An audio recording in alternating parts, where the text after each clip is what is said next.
Good morning and welcome to the Daily Drone Show. Today's stories include drone delivery, meeting the plumber of a residential home, and discussing the risk of a site. It's October 12th, 2021, and today in the news we are talking about drone delivery in Israel. As part of the National Drone Initiative test operation, they are even bringing food to the beach. Sushi, that is. It's the part of the third phase of an 8-phase program. So in the next 2 years, tens of thousands of sorties will take place in the skies above Israel. It's all part of developing a national drone network. This national aerial network will benefit transportation and the delivery of medicines and retail goods. It will also help with current road congestion. 5 companies are participating in phase 3 of the program. They're planning on approximately 300 operations per day above open urban areas. And they'll be coordinating various mission tasks, which are assigned by the Joint Control System. Their missions will include food deliveries, autonomous activation and deployment, delivery of donated blood, platelets, and other verifying methods of packaging, flying, and procedures, and offer similar services at every blood bank and hospital.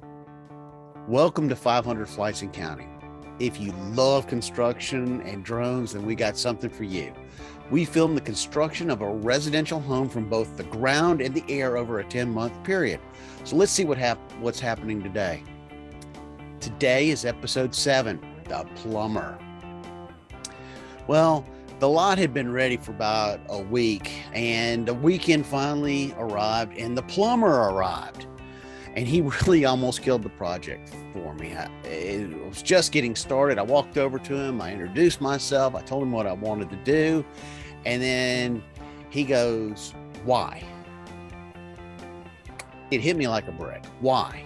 Because I think it would be good for me. I think it will help me develop as a person, become the man I always wanted to be. He just scowled and he said, "Sure, as long as I showed his logo on his Bobcat." Well, it freaked me out. And I was like, beginning to go, wow, I'm not going to fly with him being here. But I was saved when they came to do the backfill and the formation of the lot. They'd already poured the foundation walls. So what they were doing was they were backfilling that excess dirt up against where the dirt was in the foundation wall so that it would have a smooth surface. And I really hadn't gotten used to the site because they just had cut all the trees down. So I was so busy worrying about other things that I was finally getting into the air. And so I wanted to take my time and do it right. So I practiced smaller movements at first. And I was practicing with just the drone or the camera. And I was looking at the whole project now like it was a big, large picture canvas. And what could I do? Where could I film? Where could I be on this project? I knew that I could stay out of the way of the people, and I could probably capture something interesting at the same time. I didn't know how it was going to go, but I realized early on that my settings on my drone and my camera were set a little bit too fast. I was having difficulty with the yaw, that's the turning side to side, because I was overcorrecting. Well, you know what Tuesday is. It's time for Tuesday's Tips from the Air. And today we're talking about risk mitigation at the site. And we just want to point out some general items up front, just to get you kind of started in how you should look at a site when you get there. You should really look at a site by assessing the conditions of the site when you arrive. I mean, you can do all your pre-flight planning and everything else, but it's not until you actually get to the site and you're about to take the drone up into the sky that that's when everything can go wrong. So your best course of defense is really your common sense. Use your common sense. If it doesn't feel right, look right, or something's just off, maybe you ought to reconsider flying. But risk mitigation, one of the theories that I go by now is that it's not what am I doing to do it right, it's what could go wrong.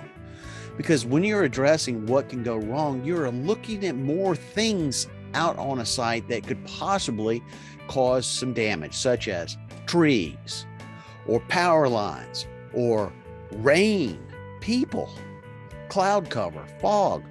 All these conditions could impede your ability to fly the mission safely.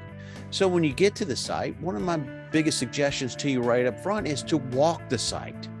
Take note of the places that you can fly, and you can stick the drone and film what you're looking for. Try to make sure that you've got your landing and takeoff zone out of the picture line. Try to keep it to where you can actually, if you're the pilot, can be kind of concealed. Nobody wants to see you walking around on a lot. But, when the camera's shooting, see if you can get behind the drone and capture those shots. As far as power lines and, those are things that you will be able to assess when you get to the site. So I actually, when I was flying this project, the 500 flights and counting project, they actually put a telephone pole in the front of the yard during the middle of the build of the house so that they could supply it with electricity. Believe it or not, just that one pole all of a sudden changed the whole complexity of the operation. So you need to make sure that you know of these things. One of the things that I've run into in the past is that I'll note everything around the site, but yet there's always that small tree limb or that small wire that I didn't think about or didn't account for. And those things can cause problems down the road. The last thing you want to do is accidentally hit something that you should have been aware of. So really, risk mitigation is so key to delivering and producing a safe operation. Thanks again for watching the Daily Drone Show. Be sure to subscribe to get more cool content. And on behalf of all of us at Drone Education Services, fly safe, fly often, and have fun.